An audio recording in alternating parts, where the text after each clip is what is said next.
Sit. Good girl.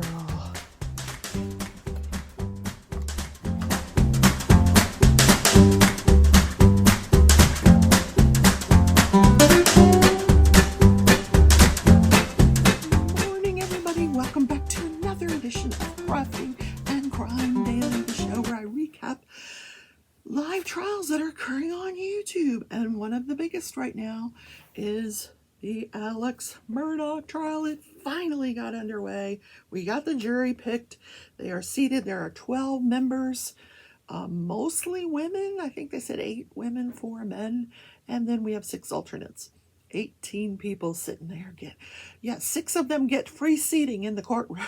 They don't get to have anything to do with the decision, but they've got to sit, and they know who they are, which is so strange because the way the jury was selected, after they got to 12, they said, okay, that's the 12. Now we're going to do the alternates. So the 6 people that are the alternates know that they are the alternates.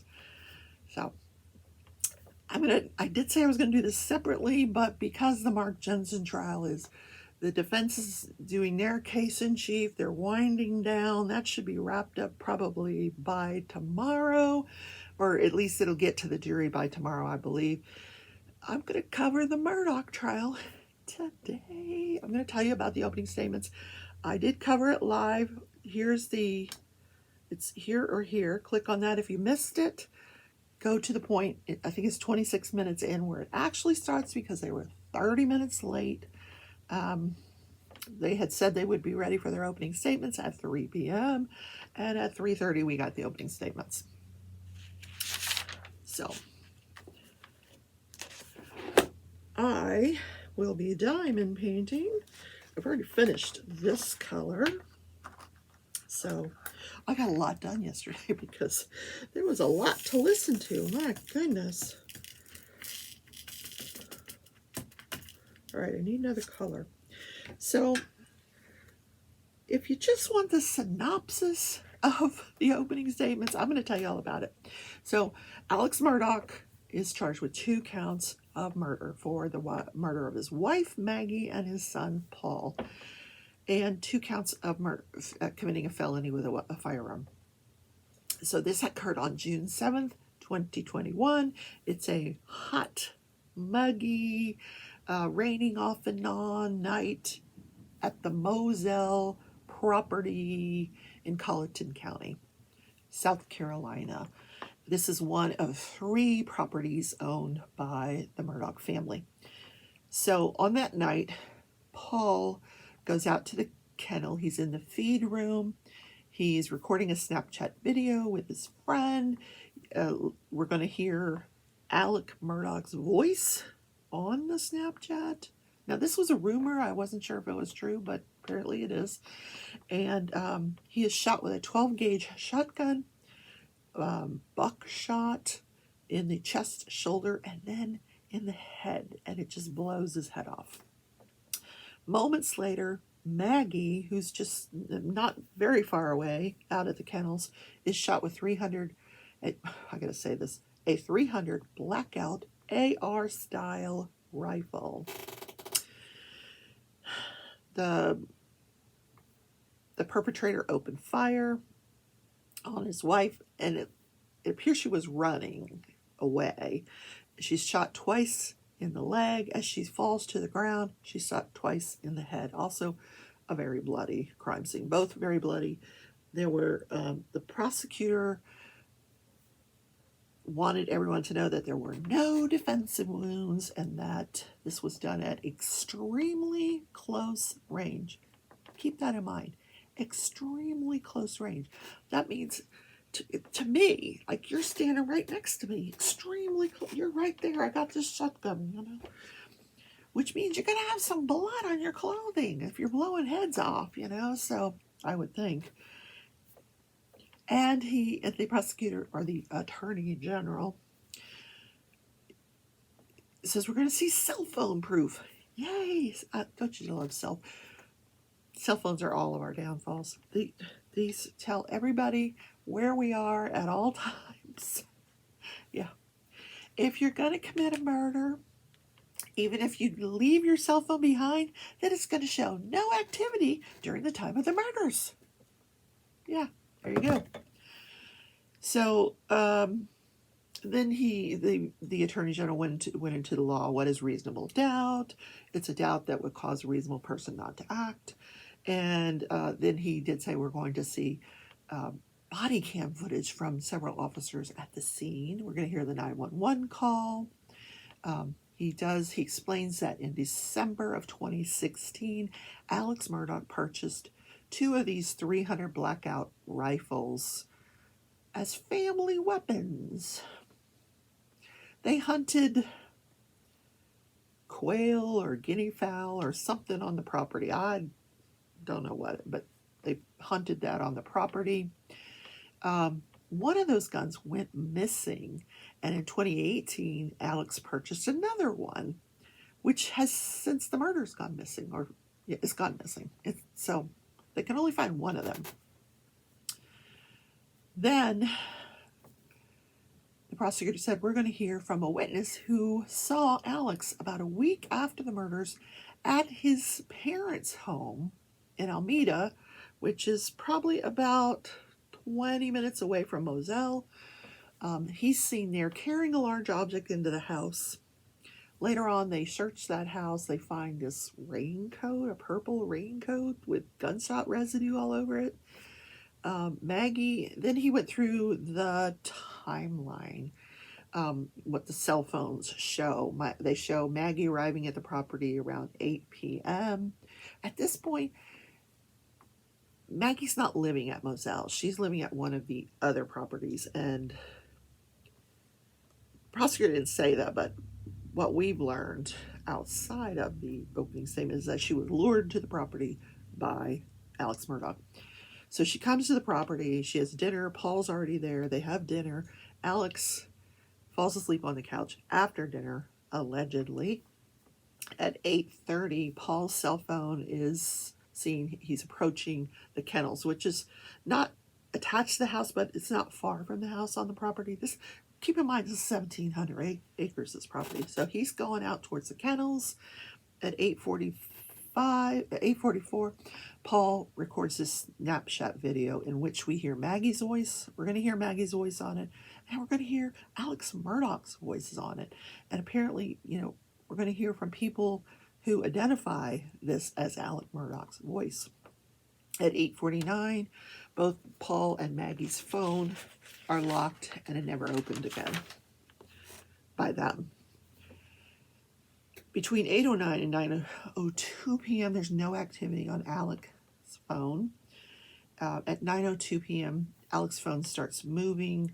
At 9:04 p.m., he calls Maggie. There's no answer. Then he tries to call his father. There's no answer. Then he tries to call Maggie again. At 9:06 p.m., there's no answer. Then he texts Paul that he's going to go check on Mom. Paul, who was supposed to be there in the house or on the property, well, he texts him. So, but he doesn't go to check on her at the kennels. He just leaves and he goes to visit his mother in Alameda. Supposedly, they watch a game show at 9:44. He's back on the road, heading back towards Moselle, and he arrives back on the property at 10:01 p.m. and at 10:06 p.m., 911 is called, and we get the phone call about how he discovers the body. So we're going to hear that. The Attorney General / prosecutor keeps referring to this as the gathering storm. By that, I think he means we're going to hear about the financial stuff, all this stuff that occurred, the boat accident, all this stuff that was occurring leading up to these murders, the gathering storm. Yes. Now, the defense attorney gets up. Now, I'm going to just set the scene for you here. This defense attorney is wearing what looks on camera to be a dark purple suit and a blue tie. Alex is wearing very casual. He's incarcerated. He's has no bond, but instead of wearing the jail outfit, he comes in and he's got just a casual shirt and a sport coat, and he looks like he's you know, there for after dinner drinks or something. I don't know. Not the courtroom attire, you know, that he's probably worn for 40 years that he practiced. But anyway, I'm exaggerating. But and then behind him are his brothers, and behind his brothers is Buster Murdoch. I see that red hair. I'm like, oh, there he is. Buster Murdoch's there. His girlfriend's there. So he's got tons of family members sitting behind him. And then off and on, you know, as his attorney is describing this bloody scene, he's, you know, wiping the tears from his eyes. So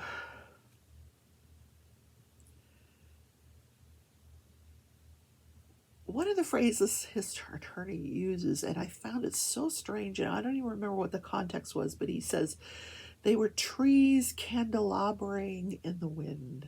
Candelabring over. I'm like, what? Where did he get that line? Anyway, I don't know what the context was, but I just wrote it down, and I'm like, whoa, where did he get that big word? Candelabring over.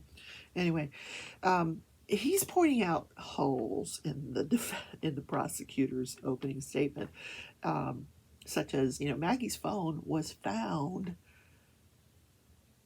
off the property on the side of the road, and someone had to unlock it. And who unlocked it? Alex Murdoch. He knew the code. He was being helpful. Now, I think it was his brother that actually found the phone and unlocked it, but, you know, that's neither here nor there. Then, big question is, why did Alex not have any blood on him? Remember, the prosecutor, attorney general said this was extremely close range. Where's all the blood? Did he go in the house and change clothes during this time that there was no activity? They didn't search the house for clothing. They never searched it. Could this be the act of more than one person? I've always thought so, because it's two different guns within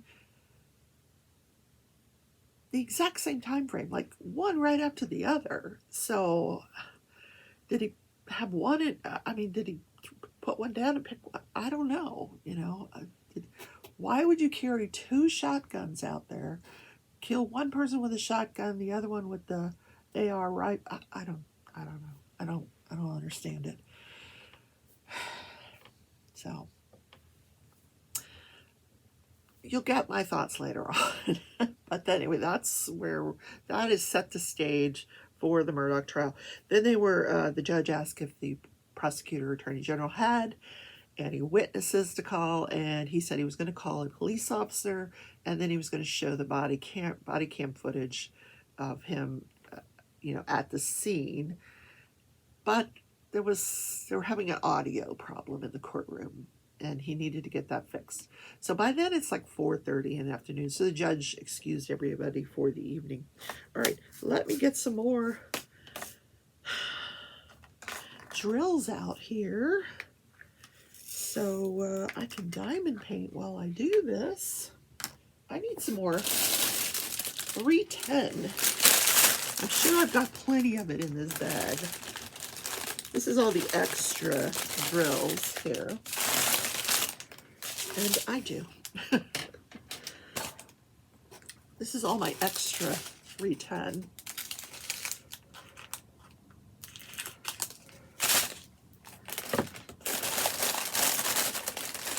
These are all the extra, because you can't put all of that in one container. Okay, here we go.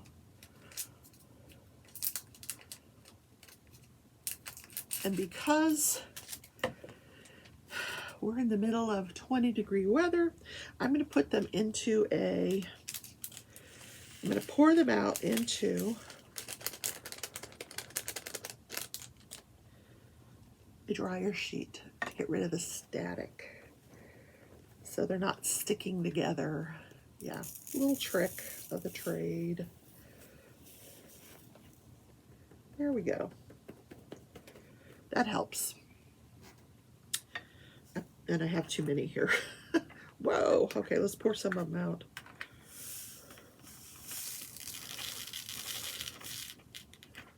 So let's talk about the retrial of Mark Jensen. What a day, man. The prosecutor was on fire. Yes. So this is the defense's case in chief. They put on a psychotherapist who diagnosed Julie in 1991 with postpartum depression.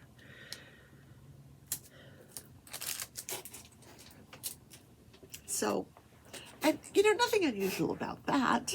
She was working at the time. She was feeling very guilty about not spending enough time with her son. And so the doctor diagnosed her with this depression. Well, she was actually diagnosed by a psychiatrist that works in this doctor's office, that they worked together. He would do the therapy, the doctor would do the medicine. At that point, she was put on Prozac, and he did the psychotherapy. So when the prosecutor did his part of the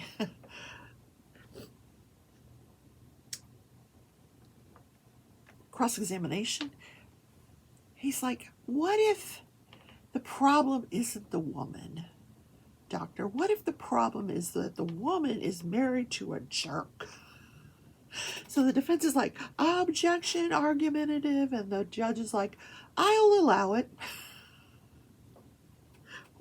Oh, he just won major points. So, and he persists with this line of questioning, and he gets this doctor to admit, he keeps posing questions that have come into, facts that have come into evidence about the relationship between these two, and he gets this psychotherapy doctor to admit that what she's going through is domestic violence, abuse at home, the harassing phone calls, the pornography, making her feel guilty about leaving her newborn son. Very interesting. And this poor doctor, he's, long since retired. This was 3 decades ago that he saw Julie Jensen. He doesn't remember Julie Jensen. He doesn't remember. He can't read his writing.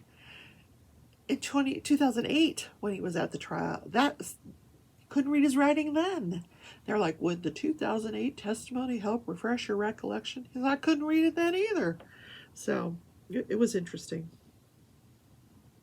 Then they put on a videotape of a police officer who investigated the initial complaint about the pornography and the harassing phone calls. He actually goes to confront Perry Tarico. And Perry, that's the woman Julie Jensen had the affair with. And he says that the guy adamantly denied that he was doing any of this.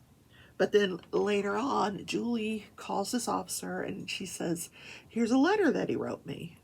So this officer goes back to Perry Tarico, shows him a letter, cites him for harassment, and he says, I'm not harassing her, it's a letter. And he says, but this is a pattern of harassment. He's like, no, I didn't do any of that other stuff. I'm just writing her a letter. And this officer said it was very clear that this guy was madly in love with Julie Jensen. So, yeah.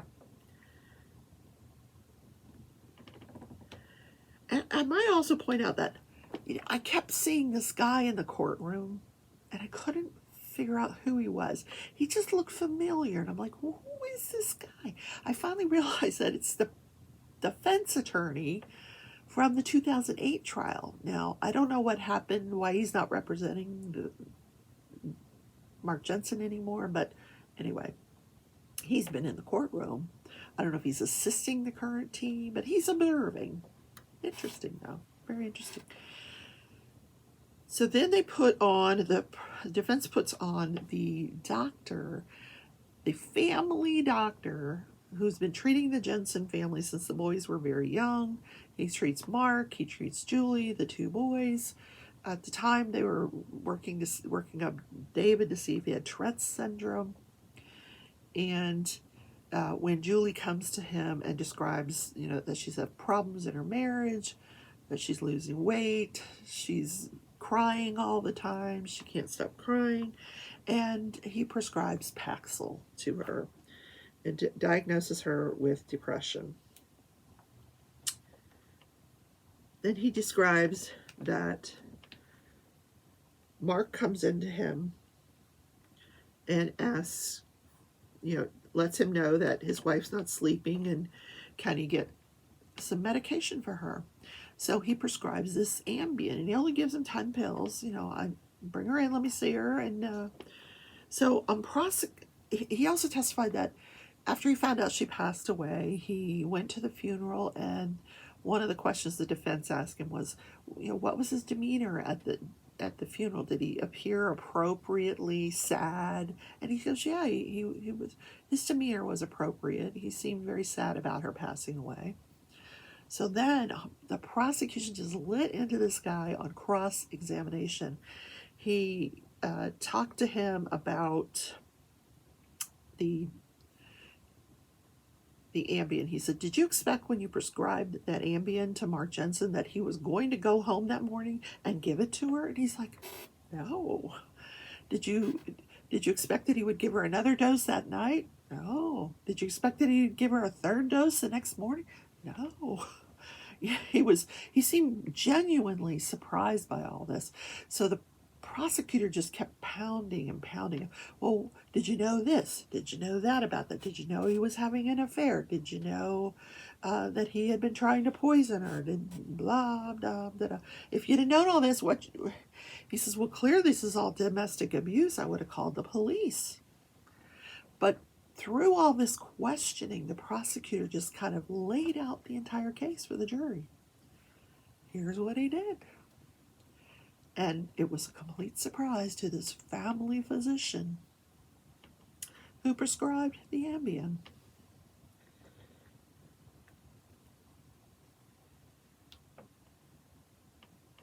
Now, today when I tuned in, the defense had put an emergency room doctor on the stand. I'm not sure what the context of that is, but that's where we're going to leave off with the Mark Jensen trial, retrial.